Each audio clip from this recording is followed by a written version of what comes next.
On vous souhaite la bienvenue à ericlatour.com. On reçoit dans quelques instants le duo Mélisande Électrotrad seront en spectacle d'ailleurs le 9 février au Cabaret Théâtre du Vieux-Saint-Jean. Mais d'abord, parlons de la démission surprise du directeur général du Festival de Montgolfière, Éric Boivin.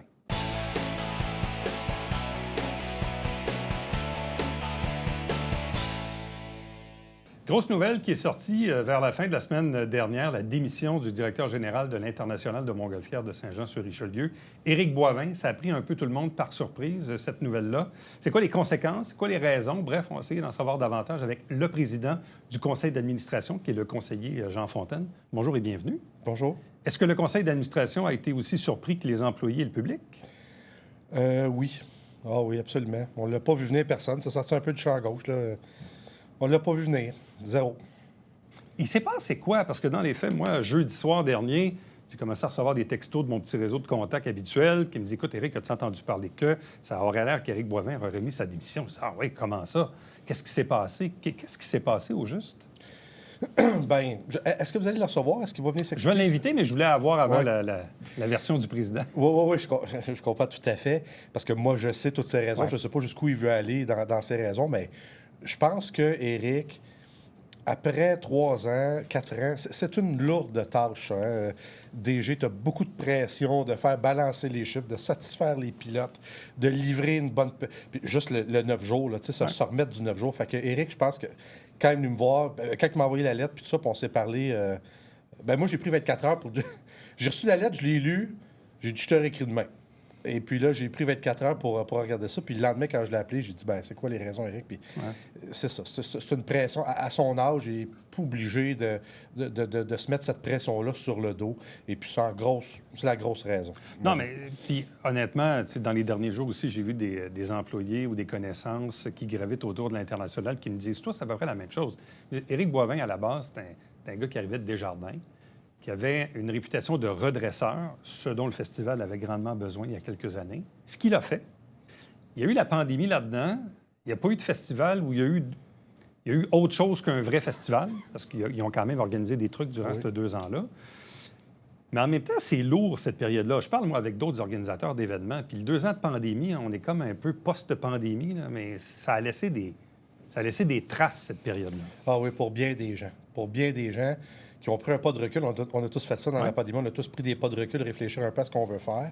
Moi, j'avais rencontré Éric. On avait fait une évaluation, la première en 3 ans, pour savoir, écoute, Éric, combien de temps il te reste? Voici ce qu'on a aimé, voici ce qu'il aurait amélioré. On avait fait ça en novembre. Et puis, c'est pour ça que ça nous surprend un petit peu, parce qu'il n'y avait pas de signaux là, envoyés. Là. Puis, mais il nous avait dit ça. Il nous avait dit, moi, là, je suis là pour redresser. Quand je sentis que la barque va être bien engagée là, sur les flots, je vais me retirer. Puis, mais il l'a fait manifestement un peu plus vite que prévu. Mais peu importe la personne qui est à la tête de l'organisation, c'est un job où il y a la pression des festivaliers, qui veulent avoir une bonne programmation. Bon, aussi la pression du conseil d'administration, puis ultimement la pression du conseil de ville, parce que ça reste que le festival, c'est une entité de la ville, donc il y a aussi parfois, pas tout le temps, mais il y a eu parfois où le festival a fait les frais, disons, de certaines campagnes électorales. Ça fait partie, ça vient avec. C'est quand même un poste qui exige beaucoup de pression. Exactement. Et le prochain ou la prochaine devra subir cette pression-là. Ça ne changera pas. Ça ne changera pas. Pourquoi? Parce que vous l'avez bien expliqué. Les gens veulent payer le moins cher possible leur passeport, veulent avoir la meilleure programmation, veulent avoir le plus de ballons possible à moins de coûts. Tu sais, à un moment donné, quand tu te mets à additionner les chiffres, là... Bon, mais tu sais, je regarde, puis d'ailleurs, on a eu une superbe météo l'été dernier, une belle édition, rentable. Je veux dire, honnêtement, oui, il y a eu des embûches, oui, il y a eu la pénurie de main-d'œuvre là, qui a amené des enjeux de dernière minute pas plaisants. Mais au final, c'était une belle édition. Oui, absolument. Mais en même temps, je regarde le contexte en ce moment où les événements majeurs au Québec, les Montgolfières m'ont préparé du jazz, l'humour, Festival d'été de Québec, là, les gros événements, en jeu avec les subventions, qui sont plus à la hauteur de ce qu'elles ont déjà été, en jeu avec les commandites, qui ne sont plus ce qu'elles ont déjà été, l'inflation, puis là, au bout de tout ça, tu veux avoir une belle programmation, puis tu veux que ça coûte le moins cher possible, parce que si tu augmentes le coût des billets, bien là, il va peut-être avoir moins de monde, puis là, bien, c'est pas ce qu'on veut.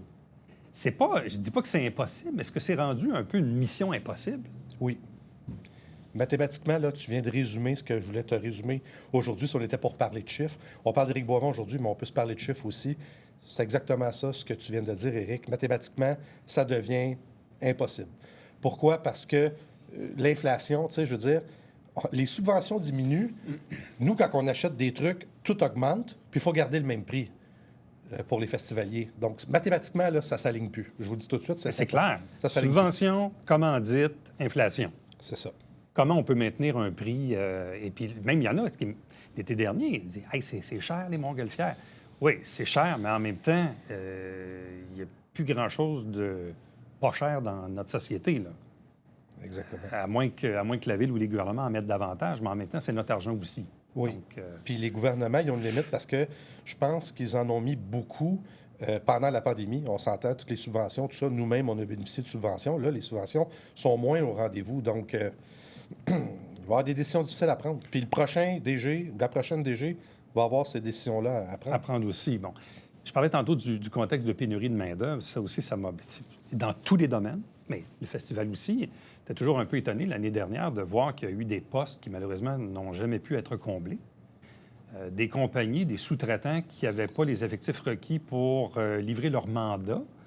Éric, pire. C'est pénible. Ça. Tu comprends. Pour un gestionnaire là, qui est à 2 semaines de lancer son événement, puis là, il te manque du monde à gauche et à droite, puis là, tu te dis, coudonc. Ce qui était l'an passé, c'est encore pire parce que il y avait certaines soumissions qui sont rentrées. C'est beau, on accepte. 2 semaines après ou 1 mois après, non, oublie ça, ou c'est 15 de plus. C'est ça. On n'est pas capable de livrer le mandat ou sinon on augmente le prix. Et voilà. Ouais. La scène, là, elle a été montée à la dernière seconde, je peux vous le dire, avec le recul. Là. Ouais. Donc, ça prend tout le personnel. S'il manque de personnel, en tout cas, c'est tout un casse-tête. Mais en même temps, moi, ce que je dis, parce que j'ai rencontré les employés du festival, parce Ouais. que les employés du festival, ça avait besoin d'être sécurisé, bien entendu. C'est pas une menu nouvelle. Là. Puis Éric était bien apprécié dans la boîte. Ça, je tiens à dire Oui, ça. tout à fait. Son équipe travaillait pour lui. C'est un excellent patron. Ressources humaines très intéressantes, sa gestion. Je la qualifie d'intéressante. Mais les employés ont besoin, dans le fond, d'un patron qui va les laisser travailler. Puis, dans le fond, si vous me demandez aussi, est-ce qu'il va y avoir un festival, le 40e, comment ça va? Chaque directeur de service a ses mandats, peu importe qui est à la direction. Là. Bon, ça, c'était de toute façon ma prochaine question. Mais pour clore là-dessus, dans le fond, ce qu'on comprend, c'est qu'Éric Boivin n'est pas parti parce qu'il y avait une mésentente avec des employés, l'ECA, des conseillers. Bref, c'est vraiment une décision très personnelle de quelqu'un qui dit, bien, regardez, j'ai fait ce que j'ai fait, maintenant, je vais passer le chapeau à quelqu'un d'autre, puis je vais aller faire autre chose, ou je ne connais pas ses projets, ou pré-retraite, ou peu importe ce qu'il va décider de faire. Mais bref, on comprend le contexte. Mais maintenant, on est à la fin janvier, début février. Il y a un 40e qui s'en vient. Où en est l'organisation de l'édition maintenant? C'est sûr que le timing, c'est ça. C'est le prochain directeur ou la prochaine directrice aura à se tremper dans ce bain-là rapidement. Mais c'est sûr qu'on avait donné certaines orientations. Ce que je peux vous dire, parce qu'on va se garder des cartes dans notre jeu avant de l'annoncer, on prépare des choses. Ça ne sera pas, à mon avis, plusieurs petits événements qui vont souligner 40e. Ça va être une grosse activité qu'il ne faudra pas manquer. C'est le plus loin que j'irai. Okay. Mais est-ce qu'on est en respect de l'échéancier? Autrement dit, là, on est fin janvier, début février. Est-ce qu'on est là où à peu près on veut être à ce moment-ci de l'année? Oui, mais en événementiel, 6 mois, c'est hier. Donc, il y a une certaine pression de nos employés, puis ça va falloir qu'on livre un 40e qui a de l'allure. Bon, c'est quoi la suite à partir de maintenant? Premièrement, est-ce que quelqu'un qui est là par intérim? Non. Ou est-ce qu'Éric continue encore un bout? Il va continuer encore un bout, puis ça, il vous le dira aussi. Je pense que je peux parler pour lui. Il m'a dit qu'il ne serait jamais bien loin de son téléphone. Donc, on va être capable de le rejoindre, tout ça. Moi, j'entends entamer le processus de sélection rapidement. Je dis à mes employés aux ressources humaines plus hier que demain. Là. Moi, je veux nommer quelqu'un rapidement. J'espère qu'on va avoir des bons CV. Je le pense. Ouais. Je le pense parce que c'est un bel événement. Puis je suis à peu près certain qu'il y a quelqu'un qui va appliquer. Mais le départ d'Éric Boivin n'est pas effectif immédiatement, là. Mais bientôt, ça s'en vient. OK, c'est ça. On n'a pas fixé de date, là, mais je pense que mi-février, fin février.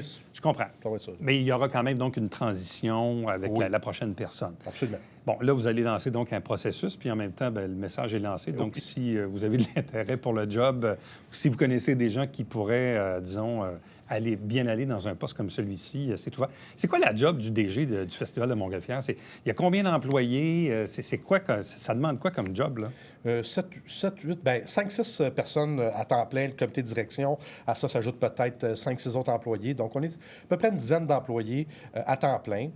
Sa job, évidemment, ça va être de coordonner tout ça, de faire prendre la sauce, mais aussi, pour ceux et celles qui veulent appliquer pour la job, ces personnes-là devront avoir des bonnes entrées dans le monde des commandites. Des commandites? Absolument. Okay. Moi, là-dessus, je vais tabler là-dessus. Pourquoi? Parce que c'est notre seul vecteur où on peut accroître nos revenus. Parce qu'au niveau de la billetterie, je pense on peut toujours l'augmenter, mais ça ne sera pas assez significatif.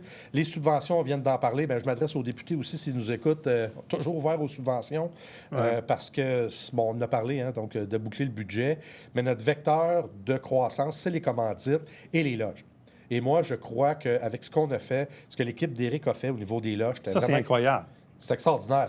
Donc, les loges cette année, mais en fait, au mois d'août de 2022, puis d'ailleurs, je pense que c'était une idée d'Éric Boivin lui-même. Oui. C'est une formidable idée. Oui. C'était vraiment de toute beauté. Là. Oui. Ouais. Et de la mienne un peu, je vais le prendre parce que je n'avais pas arrêté de dire à Éric, je veux qu'on fasse quelque chose de différent. Puis le seating aussi, donc les gens qui pouvaient payer un petit montant, on veut offrir encore plus d'offres, on veut rapprocher les gens de la scène. Donc, on comprend que le ou la prochaine DG du festival, oui, ça prend une expérience en gestion ou peut-être événementielle, mais quelqu'un qui, visiblement, a, comme diraient les Anglais, des skills, disons, des connaissances fines au niveau de la vente de commandites. Exactement. Donc, c'est pas quelqu'un qui va juste faire de la gestion d'employés. Cette personne-là va avoir comme premier mandat d'accompagner nos gestionnaires qui vont voir des entreprises et qui vont aller chercher de l'argent. OK. Vous souhaitez embaucher cette nouvelle personne-là quand? Hier.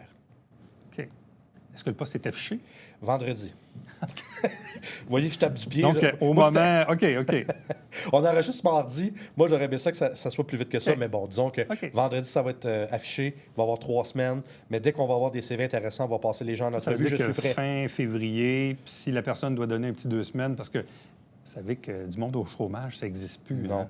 Quand on embauche quelqu'un, d'habitude, il y a une job ailleurs. Là. Oui. Donc, ça voudrait dire que la nouvelle personne va commencer quelque part début mars. Oui, ou mi-mars. On s'attend à ça. Puis ça laisse quand même quelques mois pour préparer une belle édition du 40e. Bon. Donc, c'est un bon puis c'est un mauvais timing en ce moment. Si on veut, il n'y a jamais de bon timing dans la vie, là, mais bon... J'aurais pas détesté le savoir en septembre, mais bon, on fait avec. En même temps, tu sais, des fois, une décision personnelle... puis je me mets dans sa peau, lui. Tu viens de finir l'édition, puis là, tu dis, ah non, je vais refaire un an, puis là... On est une petite pause des fêtes, puis dans la vie, des fois, on dit qu'il faut penser à soi.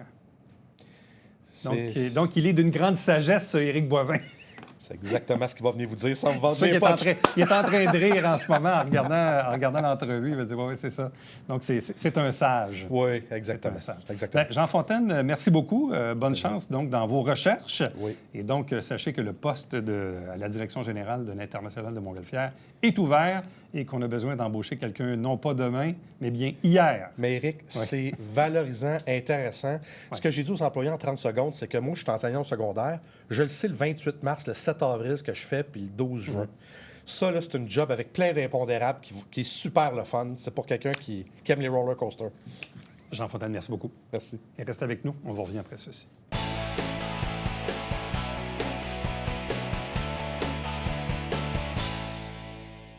Salut, ici Alexandre Baudouin. Et François Trépanier. François, cette semaine à Sport Express. On parle avec Alain Charbonneau du magnifique programme des Oursons PML qu'on a la chance d'avoir ici dans la région. Il m'en a pas parlé, mais le gars joue à Val-d'Or. J'ai mis mon chandail des Huskies. Ouais. Manquez pas ça.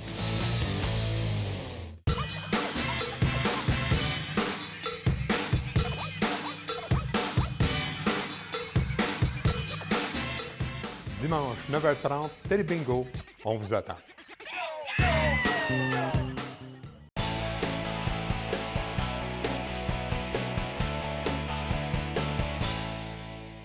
Spectacle attendu jeudi, le 9 février, au Cabaret Théâtre du Vieux-Saint-Jean.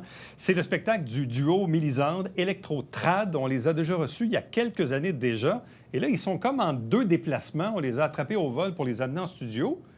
On vous les présente à l'instant. D'abord, Mélisande Gélina Fauteux. Bonjour. Salut. Accompagné d'Alexandre de Grosbois-Garand. Bonjour et bienvenue. Bonjour. Ça existe depuis combien de temps déjà? Presque 10 ans. En fait, la genèse existe, le projet existe depuis 10 ans maintenant, mais on a sorti notre premier album en mai 2014. En mai 2024, ça va faire 10 ans, mais là, on est quand même dans la 10e année de ce projet-là. Parce que... Il faut expliquer aussi qu'est-ce que vous faites exactement. On parle de trad pour tradition, mais on parle d'électro. Expliquez-nous un peu l'ADN de ce qu'est votre duo. Peut-être Alexandre? Oui, bien, en fait, moi, ça faisait des années que je rêvais, que je jouais de la musique traditionnelle, puis que j'aimais ça, moderniser ça, en mélangeant avec d'autres musiques. Puis ben, je trouvais que l'électro, c'était un style de musique qui se mélange, qui était un bon véhicule pour renouveler le trad.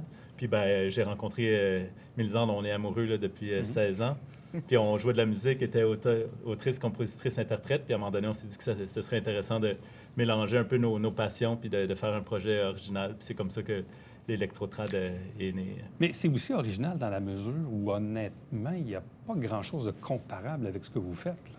Bien, pas au Québec, du moins. Puis même, je pense pas tant non plus un au peu Canada. En Europe, il y a des projets qui font des trucs semblables. Pas dans notre pays, mais en effet, ça existe, ce genre de mix-là existe, mais ça se fait pas ici, effectivement. Et quand on dit on fait de l'électro-trad, tout le monde est comme « Ah, quoi? » Quoi? Électro-trad. Électro-trad. Qu'est-ce que vous faites? Et en fait, c'est pour ça que ça s'appelle aussi Mélisande électro-trad. Même si ça faisait beaucoup de syllabes, c'était aussi un petit peu pour annoncer... c'était quoi le style de... En fait, ça annonce pas nécessairement le style de musique parce que les gens sont des fois un peu mélangés. Est-ce que c'est du trad, c'est de l'électro? Bien, finalement, il faut écouter pour voir si on aime ça. Mais ça annonce un peu quand même c'est quoi la nature du projet. Bon. Et là, ça a quand même beaucoup évolué au fil des ans parce que, bon, sortie de l'album, on dit 2014. Nous, on s'était vu ici quelque part en 2018 de mémoire. Et puis là, quand j'avais des communications avec la personne qui s'occupe de vous, là, il dit, écoutez, là, ils sont à telle place, ils sont là, ils vont être à Saint-Jean le 9 février. Là, expliquez-nous votre itinéraire des 2 dernières semaines. Mais là, les 2 dernières. Les 2 dernières semaines, c'est pas comme typique, mais ça arrive. Donc, les 2 dernières semaines, en fait, on est allé en vacances à Cuba. Ça faisait très longtemps que c'était pas arrivé. Mais quand même, ça c'est pas très original. Mais ça c'était prévu avant tout le reste. OK, Cuba, mais ça, c'est les vacances. Ensuite, quelques jours chez nous. Ensuite, on est parti en Irlande pour une vitrine en Irlande, donc à Monaghan Town, à 1h30 de Dublin. On a passé 6 jours en Irlande pour vendre l'électro-trad. Et ils ont très, très beaucoup aimé l'électro-trad, donc ça s'annonce bien pour nous. On est revenu, on n'est même pas allé chez nous. On est allé à l'hôtel de l'aéroport. Nos enfants sont venus nous rejoindre pour une soirée. On est allé à Rouyn-Noranda le lendemain matin pour le Téléthon de la ressource pour les personnes handicapées. Donc, on est arrivé hier du Téléthon. Et on retourne demain à Kansas City pour la conférence Folk Alliance internationale qui va durer 4 jours là-bas. Là. Et vous revenez à Saint-Jean parce que le 9 février, là, il faut comprendre qu'au moment où on enregistre l'émission, on est mardi le 31. L'émission est diffusée le 2 février, les jours suivants. Donc là, vous êtes à Saint-Jean pour à peu près une journée et demie. Vous repartez, vous revenez. Est-ce que c'est comme ça pour le reste de l'année? Non. Malheureusement. Non. Est-ce que ça se calme un peu à votre retour? Oui, on va reprendre la vie un peu plus normale. Puis donc, qui inclut la création de notre 5e album qu'on va lancer pour célébrer les 5 ans de la sortie de notre...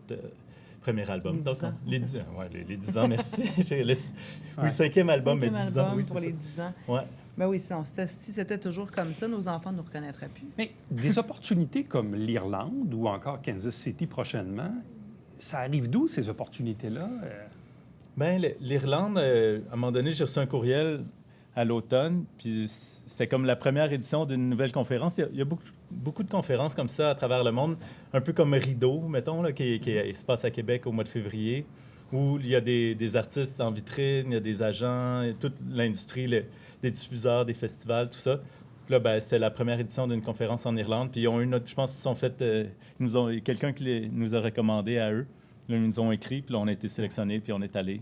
Puis même chose pour la Folk Alliance, mais Folk Alliance, c'est beaucoup plus gros. Ça fait près de 30 ans que ça existe, puis on l'a déjà fait plusieurs fois, mais c'est le genre de réseau où d'y aller souvent, de se faire connaître, OK, nouvel album, on a fait ça. C'est comme si on s'incruste dans ce réseau-là. Suite à la pandémie, qui n'est pas vraiment finie, mais en tout cas, à la fermeture de tout, bien là, c'est aussi de signifier au marché qu'on est encore là. Parce qu'il y a des projets qui ne sont plus là. Alors là, c'est de dire, bien là, nous autres, on est quand même intéressés à exister encore. Ça, c'est important aussi que les diffuseurs le sachent, que les intervenants du milieu le sachent ça. Là. Vous créez du matériel original. aussi, ou si Oui, on se ben- concentre davantage sur des titres connus? Une question d'actualité. Une question d'actualité. En fait, on a eu une démarche qui était vraiment particulière à chaque album. Le premier, c'était vraiment des chansons qu'on avait dénichées dans des recueils, qu'on avait quand même adaptées, tu sais, féminisées, tout ça. Le deuxième, c'était aussi ça, mais on était allé dans des centres d'archives. Vraiment, on avait écouté des vieilles archives sonores, puis on avait fait la même démarche encore là, on avait modifié un peu. Le troisième album, ben, c'était quand on était venu vous voir pour la collecte auprès des personnes âgées le long des berges du Richelieu. Ça, c'était un projet vraiment magnifique. Et là, il y a eu la pandémie, tout ça. Et ce projet-là, on a aussi un petit peu modifié. Mais là, pour le quatrième album qui est sorti en 2021, Flash de mémoire, là, on a fait différent un peu. On a eu 5 interprétations d'artistes connus là, au Québec, qui sont des artistes qui ont été influencés par la musique traditionnelle. Donc, tu sais, les Cowboys fringants, Paul Piché, des gens qui avaient un petit peu déjà des éléments trad dans leur musique.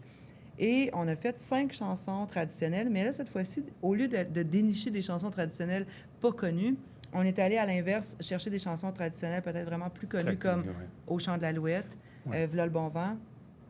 Et là, je me suis vraiment plus amusée. Je me suis donné la liberté de vraiment changer les paroles plus, là. Et même des fois pour Donden, Lariden, là, j'ai vraiment changé même la mélodie parce que nous, on avait une version qui ressemblait un petit peu, c'est Petit pétard à l'heure.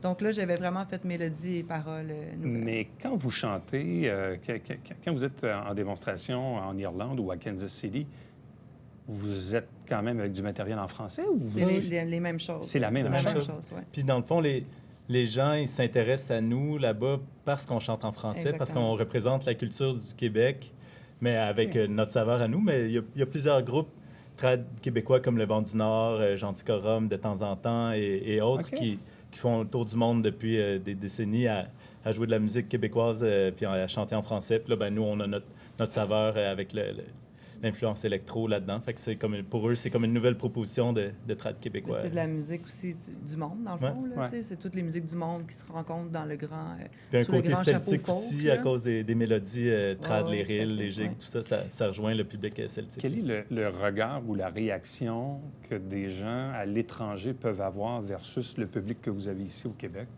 Est-ce qu'ils réagissent pareil? Est-ce que les réactions sont différentes? Je pense qu'il y a quand même selon ma perception là, des choses, je pense qu'il y a quand même un exotisme que les gens ailleurs perçoivent dans notre proposition, que peut-être c'est moins perçu ici parce que justement, il y a des francophiles qui ne parlent pas nécessairement français, pour qui c'est une langue qui est charmante. Il y a quelque chose qui a pas...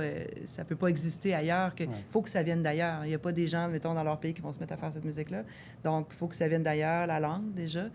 C'est comme ici aussi. Si on reçoit des pays, des groupes d'ailleurs, on est charmé de ça, là, par ça. Quand vous travaillez une chanson, vous vous y prenez de quelle façon? Là, disons, vous prenez une chanson connue, puis d'ailleurs, peut-être on présentera l'extrait à la fin de Au chant de l'Alouette, mais tu prends une chanson comme Au chant de l'Alouette, que les gens connaissent pas mal, tu dis, bon, je me permets peut-être de changer quelques paroles, mais au niveau de la musicalité, au niveau des instruments ou des ordinateurs que vous utilisez, bref, le côté plus musical, on le manipule comment?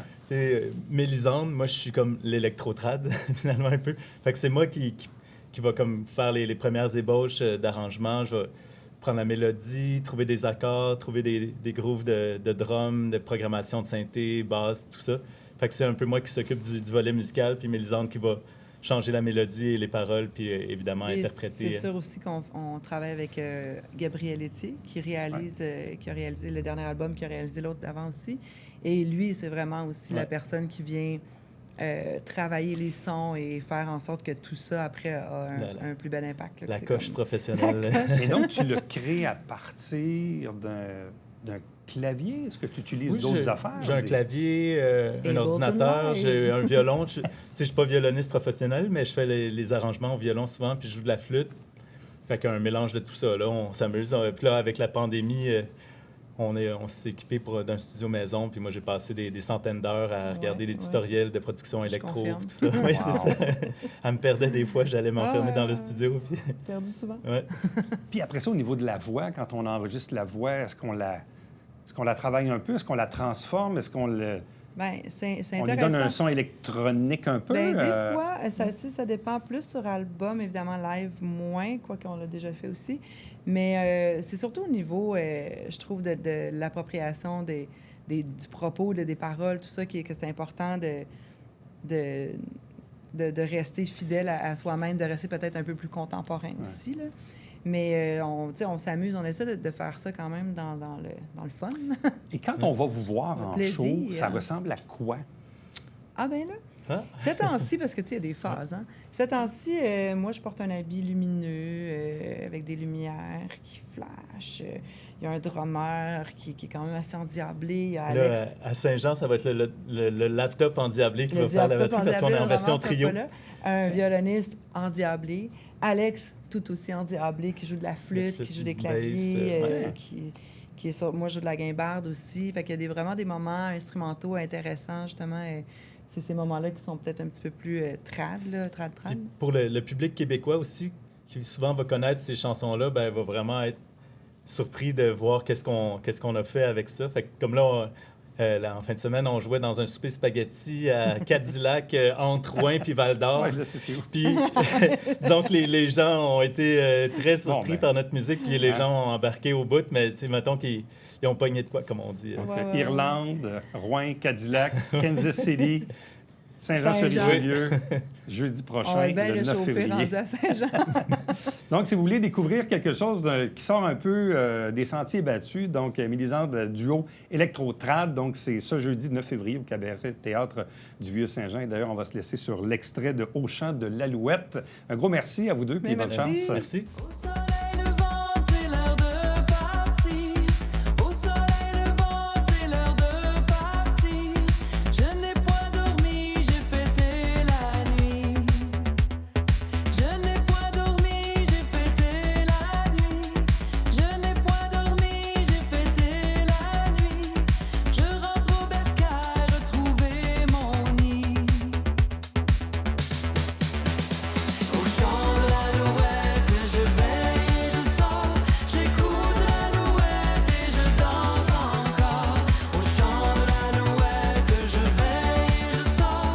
J'écoute l'alouette et j'attends l'aurore.